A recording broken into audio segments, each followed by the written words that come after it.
Hey everybody, this is American Nana. You're just going to have to excuse my fan. I can't get it any quieter and do a video at the moment. Today's video is not, this video at this moment is not regarding Karen Reed. So if any of you watch just because you want to know what I have to say about that, I'll save you the time. As a matter of fact, this video actually is nothing to do with the United States. What it has to do is the United Kingdom.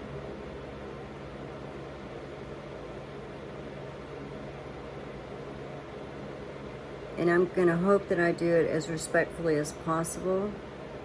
And I am not going to lie. I am doing this video in hopes that either the Prince or Princess of Wales comes across it somehow, be it their people that work for them see it and introduce it to them, or I just don't know. I don't know.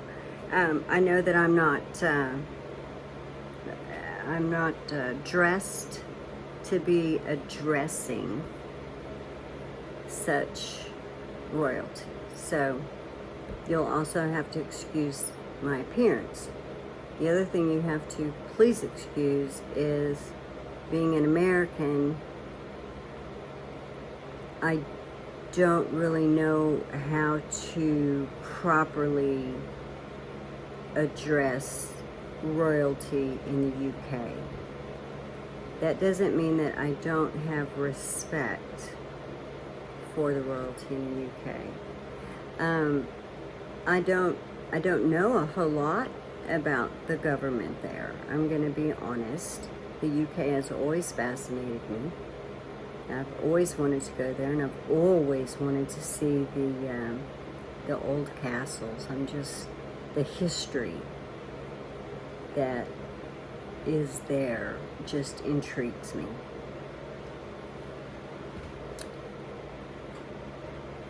My video today, well, I guess some of it could be for the people in the United States, but for the UK,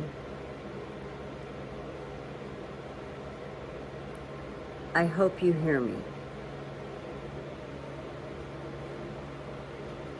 I'm going to try to make it as short as possible. I'm also going to try to make it to the point. I'm a very long-winded person. I became American Nana because of a brilliant, bright little boy that stole my heart, and he's from the UK.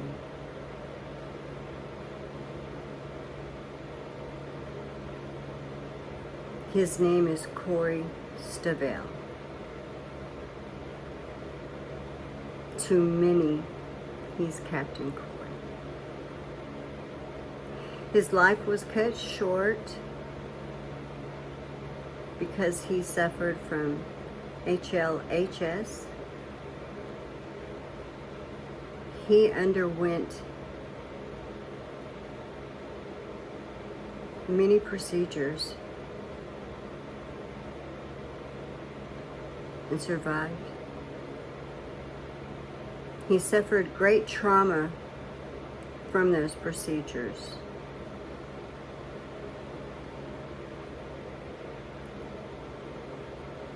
But his trauma wasn't ever addressed. Not by professionals.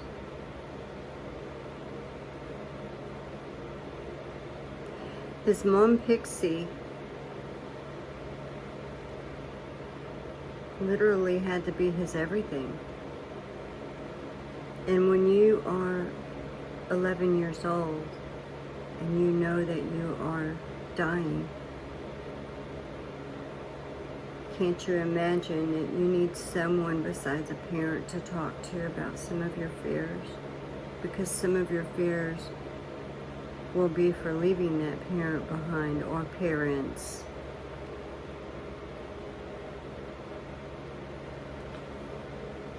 But you see, Pixie also has a complication that she has mental health issues.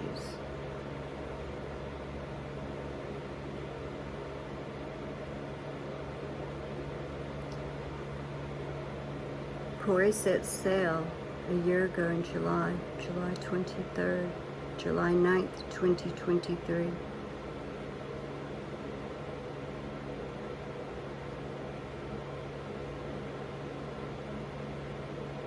It broke my heart. It crushed me. I couldn't get there. I couldn't attend the services. You know, I knew this was inevitable when I met Corey. He was in palliative care, so other than an absolute miracle, which I did pray for, we knew that he would be setting sail. His little body had endured all it could, and after his second transplant, he had a short window of what life could be as a healthy little boy, very short window. Then he fell ill again. His heart had failed again.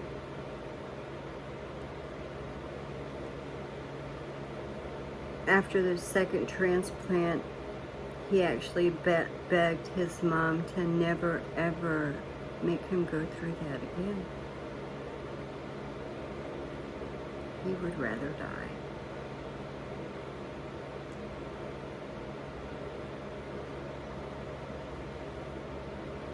In this situation, just so happens that the medical people actually did agree that his little body just wouldn't be able to survive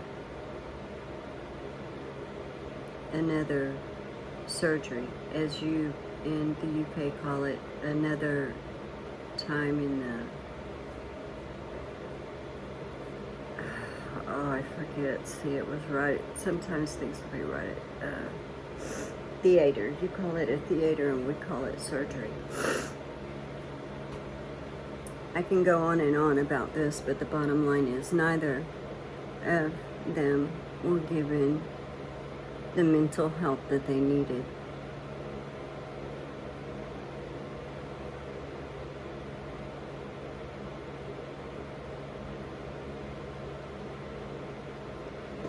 When Corey set sail, his mom's life was thrown completely upside down. She has never been able to deal with any of the trauma, not professionally, because nobody's helped her. They had all these things that they promised would come to fruition after Corey passed, in which they would receive counseling, and this was in place and that was in place, and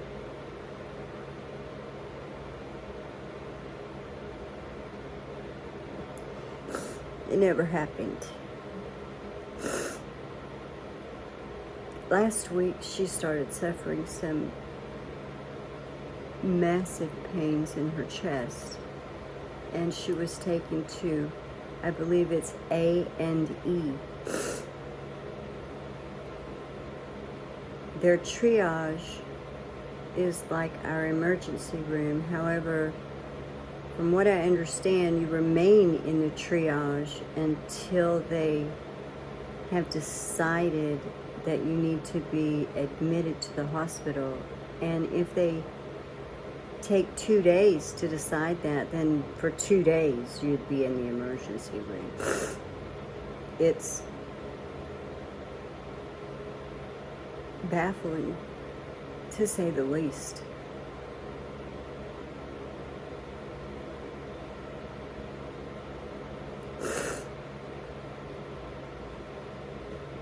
Just a moment. My apologies.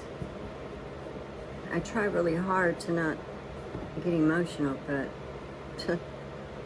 sometimes it just happens.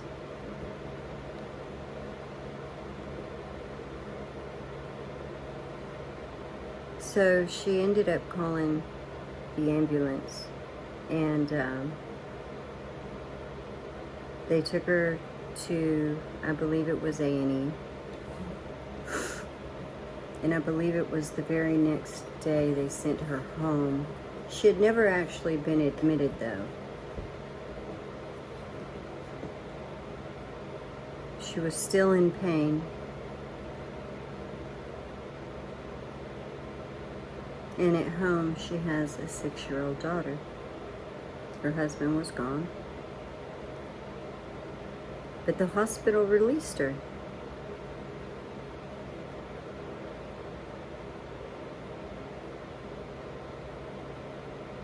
The day her husband returned from his festival that he had attended, I believe it was,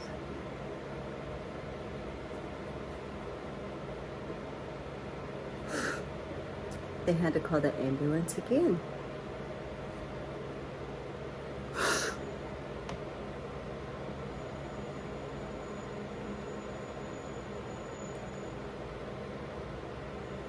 Again, she was there probably more than a day, and they sent her home.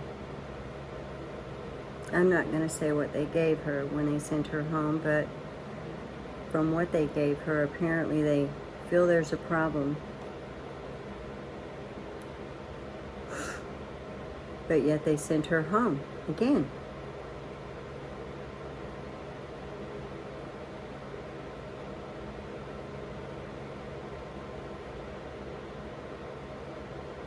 And then today, the day after she came home,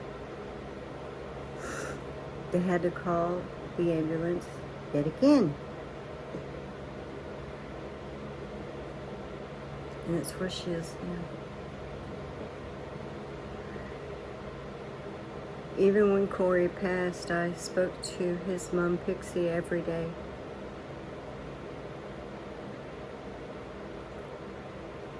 She messaged every day. My heart breaks so much for her.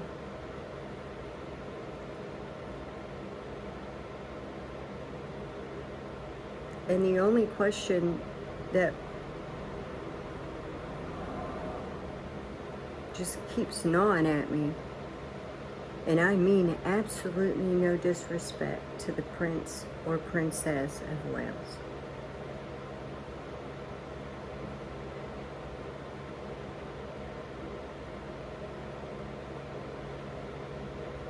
but I do have a question or two. In your socialized medicine, in HS as you call it, and I know that America has talked about it numerous times. I've heard some absolute nightmares from Canada that are on that, and they actually come to the States because their date for surgery is so far in the future, and they wonder if they'll survive. I know this because of where I live. We have many that come here for the heart hospital. It's excellent, excellent. My husband is a patient there, sadly. But then again, it's wonderful because they are just, they're just wonderful. They're wonderful. I would like to understand what your country plans to do to improve your socialized medicine for the common people. If one is not a king or a queen, if one is not a prince or a princess, do you ever visit where your common people are treated?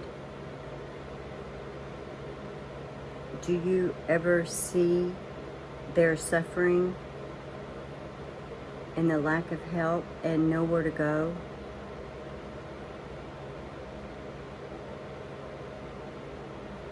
I have watched a child in palliative care set sail, where his mother was the strength She had to be the strength. Yet no one is guiding her or helping her. She may be a mental patient, but maybe if you could also see her as an adult, a human being, a grieving mother that has lost her little boy, that for 11 years he fought to survive. Well, 12. He was almost 12 when he passed away. So I guess you could say almost 13, because even when he was in her womb, she knew that he had HLHS. She knew that many things could go wrong, but she also knew that many things were in place so he could live a healthy life. It's just sadly the transplant just didn't work for him.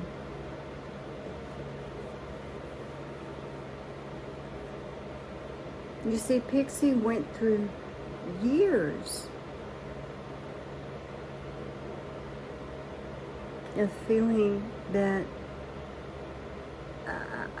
I have no idea how many times she thought it was true in the end.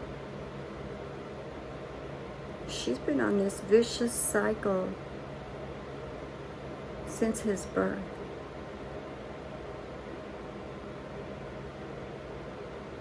She's in your country.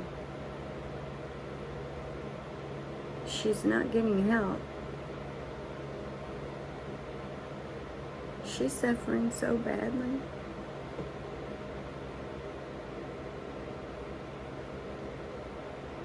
And I'm not sure why she doesn't qualify for grief counseling yet.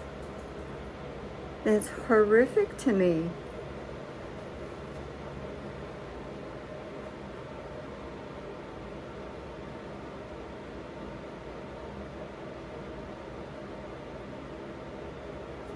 She's broken and she's lost. Even still, you know, people act like, as she puts it, she needs to just accept it and move on. And I ask you, who could just accept that and move on? Who? Certainly not anyone that I know. It's not something that you just move on from. You don't move on from your child that has set sail and is no longer here. You learn to carry on. You don't just move on. There's a huge difference. And to complicate things, because she has been grieving so badly, now she's got physical issues. And you keep sending her home.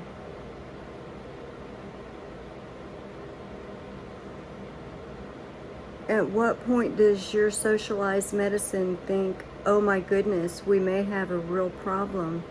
This patient needs some serious help. Where do they go? Socialized medicine in itself sounds great, doesn't it? But the problem is if you're going to have socialized medicine, your socialized medicine needs to be the same for everyone. Those that are in royalty should not get the cream of the crop, and those people not be available for the regular citizens. All of them should be cream of the crop. All of them should care. All of them should be getting the same treatment as royalty. I don't think that's an unfair request. I understand there's major differences, and most of it is set by financial. assuming you have private hospitals they could go to. The problem is you have to have good money for that. Not everybody has funds that can afford the cream of the crop.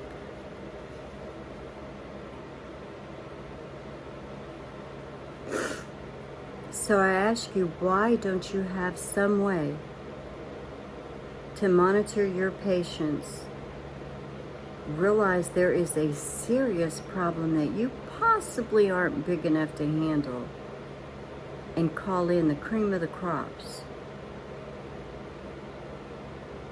There's a lot of people that can be handled by just your regular doctors and nurses. But there are so many cases that require the best of the best. And when that happens, what do the common people in the UK do? I also spoke to someone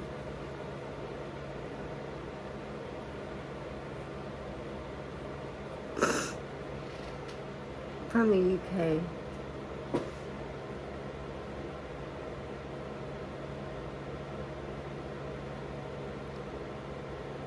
that sadly had a situation where they had gone in, I don't know if it was to the doctor or to the hospital.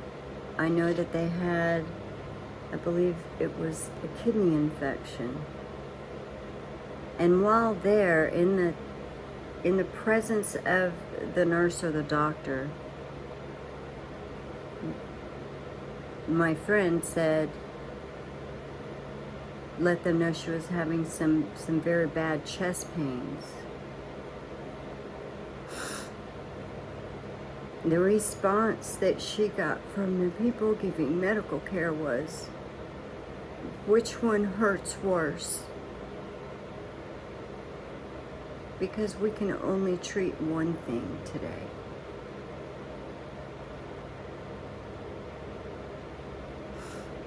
How many people do you have that actually die waiting for care?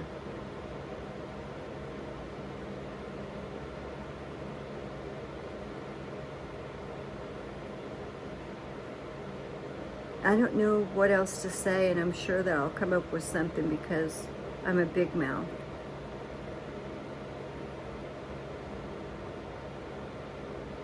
I hope I have not offended any of the royalty of the United Kingdom. I hope that maybe if an outsider looking in is saying, this is not right, this is wrong, you're not treating your people right, they deserve so much better. And then for the United States, before you even talk anymore about socialized medicine, study the UK, study Canada, make the changes that are needed before you ever even, I would, that would just be terrible in the United States. The nightmares that I'm hearing about what happens to the common people in the UK is absolutely heartbreaking.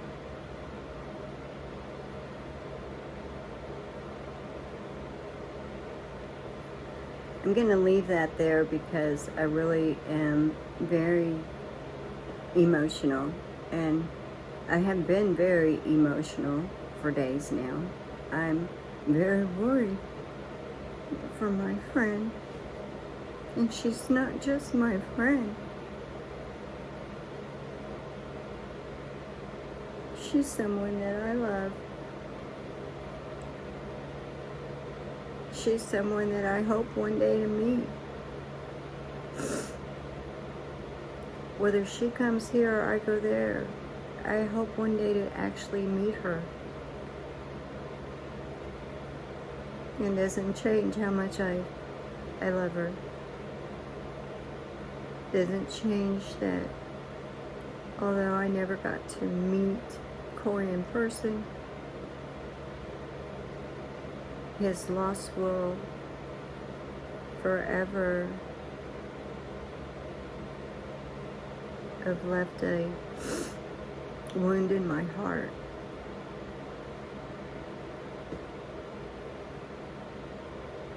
Yeah, I like fairness. I wish everyone and everything was fair. I know that definitely that's not the case.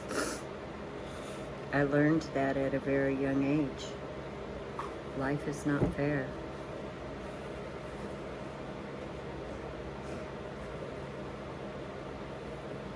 So, I ask you, anyone in the UK that could bring any light to this, or even tell me how, being in the United States, I could even help with the situation over there so that people are receiving much better medical attention, physically and mentally. And I'm going to stand on, just because someone is mentally ill, you can't disregard that they've lost a child and they're grieving, and they need help with that grieving. You can't just blame it on their mentally ill. So, with that, I'm going to go ahead and I'm going to close. My apologies once again if I've offended anyone, because that was not what I meant to do. I know that there are rules and there's etiquette for speaking to the royal family, and I do apologize that I don't know the rules, and in this situation I didn't feel that I needed to try to figure out the rules before I said what I needed to say. So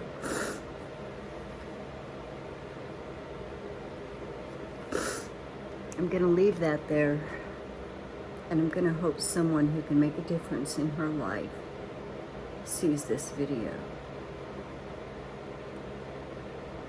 If you have any questions about who she is, if you're in the UK and you have any possible medical guidance, I would be more than glad to pass it on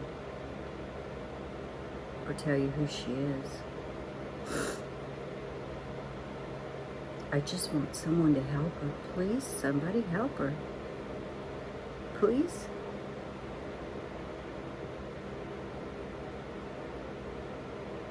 She's been in this nightmare for over a year. And before that, it was a nightmare. What she went through, what Corey went through, was a nightmare. Corey had excellent care in some ways. And in some ways, you failed him, sadly. I know that you're good people.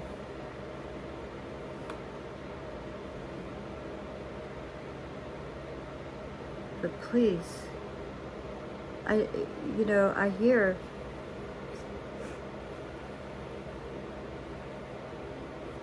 or read how rich all of the royal family members are. Maybe each of you could take a little bit of your money and improve things for those that are not as fortunate, that don't have the ability to have the best care. I'm going to say bye now, because I really don't think at this point I have much more I can say. I think that's probably all for today. I hope there's an improvement. I hope that the Prince and Princess of Wales, I watched his mom marry his dad. I waited on his arrival. I was one of those people that just couldn't get enough of Princess Diana. I was heartbroken when she passed. I was heartbroken to find out that she was married to someone that actually loved somebody else. I understand that being royalty doesn't keep you from pain, but it definitely should give you the ability to help others not have as much pain. I hope you have a good day, and if you can help, please do. Thank you.